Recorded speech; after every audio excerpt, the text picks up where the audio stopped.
السلام علیکم ورحمۃ اللہ وبرکاتہ۔ ناظرین، کل بات کی تھی میں نے اس طارق جمیل کے اوپر جو گمراہ اور گمراہ گر ہے، بدعتی بھی ہے اور یہ مشرک بھی ہے۔ میں نہیں کہہ رہا بلکہ خود ان کے علماء کہتے ہیں۔ نام ہے طارق مسعود، اس چہرے کو دیکھ لیجئے۔ یہ مولانا کہتا ہے کہ مزار پر جانا بدعت ہے، اور نبی کریم صلی اللہ علیہ وسلم نے مزارات پر جانے کے لیے کسی کو اجازت نہیں دی، بلکہ اپنی قبر انور پر بھی کسی کو ٹھہرنے کی اجازت نہیں دی۔ پہلے یہ ویڈیو دیکھ لیجئے۔ یہ جو آج کل درگاہوں میں حاضریاں ہو رہی ہیں، یہ بدعت عمل ہے۔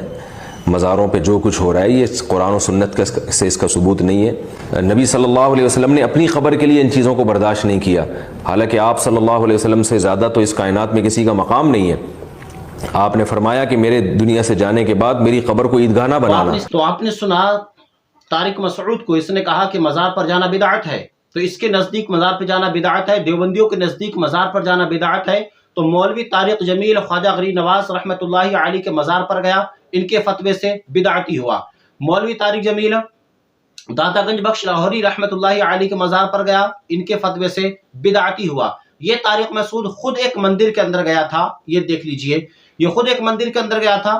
تو یہ اپنے آپ کو جو توحید کا بہت بڑا علمبردار کہتے ہیں، توحید کہ اپنے آپ کو کہتے ہیں کہ ہم بہت بڑے توحید پرست ہیں۔ ان سے یہ پوچھ لو توحید پرستوں سے کہ جب مزار پہ جانا بدعت ہے تو کسی مندر میں جانا کیسا ہے؟ اور جبکہ یہ مولانا طارق جمیل ہاتھ باندھے کھڑا ہے۔ کمنٹ کرنے والے ایک شخص نے کہا کہ ان کے ہاتھ باندھنے سے کمنٹ کرنے یعنی کہ ہاتھ باندھنا عبادت کرنا تو نہیں ہوا، تو کوئی بھی مزار پر جاتا ہے تو عبادت تو نہیں کرتا ہے، وہاں پر جانے کے بعد ہاتھ باندھ کر ہی کھڑا ہو جاتا، فاتحہ درود پڑھتا ہے، ریٹرن واپس آ جاتا ہے۔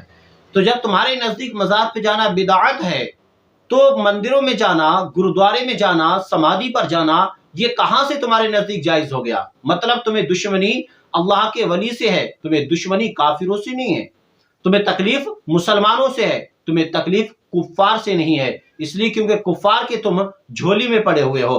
میں کمنٹس کا جواب دیتا ہوں، اس میں کمنٹس لکھا ہوا ہے جناب شبیر بلیم نے، انہوں نے کیا کہا ہے؟ کہتے ہیں کہ ایسا توحید پرست عالم اور باوقار ہرگز پوجا نہیں کرے گا، بغیر تحقیق کے اتنی زیادہ چپڑ مت کرو، اگر آپ کی بات میں دم ہے تو پوجا کرتا ہوا ویڈیو بتائیں، کسی مقصد سے گئے ہیں، کیا پتا کوئی بھی اچھا مقصد سامنے رکھ کر ہی گئے ہوں گے۔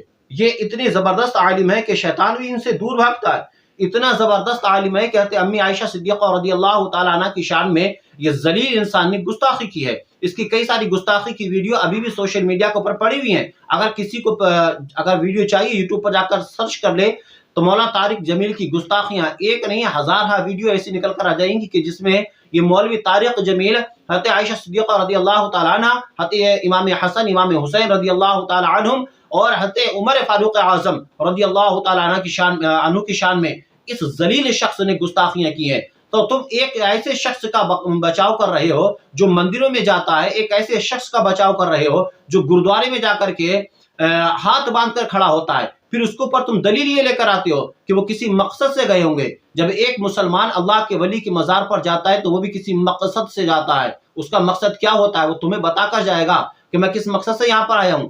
اس لیے دیوبندیوں تم اپنے ہی جال میں پھنس چکے ہو، تمہارے پاس میں کوئی جواب نہیں ہے۔ اگر جواب ہے تو وہ جو فتویٰ میں نے کل پڑھا تھا دارالعلوم کراچی کا، تو وہ فتویٰ کہاں سے آیا کہ کسی بھی گرودوارے میں جانا جائز نہیں ہے، اگر کوئی ایسا کرتا ہے تو اس کو اسی وقت سزا دی جائے، وہ سزا کا مستحق ہے۔ تو جو تمہارے دارالعلوم دیوبند کا فتویٰ ہے گرودوارے میں جانا، مندروں میں جانا جائز نہیں ہے، پھر تمہارے مولوی گرودواروں میں اور مندروں میں جا کر کیا کر رہے ہیں؟ کیا کرنے گئے تھے؟ گھنٹے بجانے کے لیے گئے تھے۔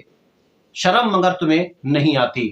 سنیو، ان ظالموں سے اپنے ایمان کو بچاؤ، خود بھی بچو اور دوسرے کو بھی بچاؤ۔ السلام علیکم ورحمۃ اللہ وبرکاتہ۔